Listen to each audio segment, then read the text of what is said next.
Don't you screw this up. You have one shot. Can you hit a fly out of the air? It definitely went this way. I think you wounded it, at least. Hey guys, Eric Hansen here from the Catholic Match Institute. So a few years ago, I was invited on a fishing trip. Actually, a fishing competition. Ooh, I know, thrilling, right? But still, this was a competition, so I had to win, of course. So it's me and 7 guys heading out to the Chesapeake Bay, and everyone's laughing, having a great time, telling stories and jokes, and I'm laughing right along with them, but I'm faking it. Guys, I'm worried. I don't know what I'm doing. I haven't baited a hook since Grandpa Hansen showed me how when I was like 7 years old, so I'm way in over my head. So we get to the spot, and I'm trying to key off what everyone else is doing. But instead of prepping their fishing rods, these guys start cracking open beers and kicking up their feet. The captain gets out from behind the wheel and starts baiting everyone's hooks for them.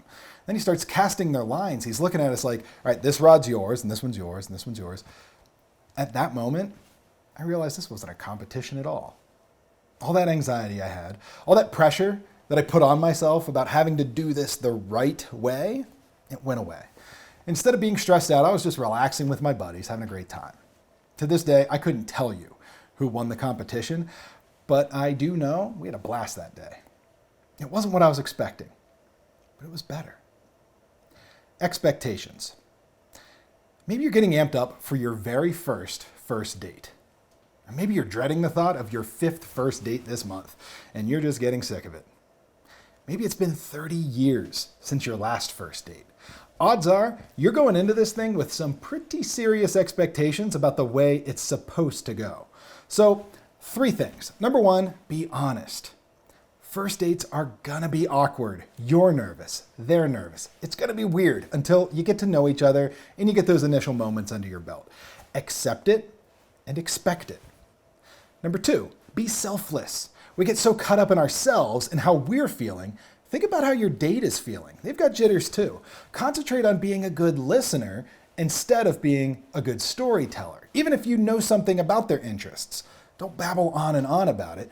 Ask them about themselves, not because it's what you're supposed to do on a first date, but because it's the right thing to do. Number 3, have confidence in God. This is a biggie. How can we hang on to our trust in God when all we want in the whole world is to meet that special someone, and yet it doesn't always work out the way we expect it to? Having confidence in God doesn't just mean that He's going to give you everything you ask Him for, but it does mean that if you're truly called to a vocation of marriage, that it is going to happen. Sometimes with crosses to bear, but remember, you're His child, the apple of His eye.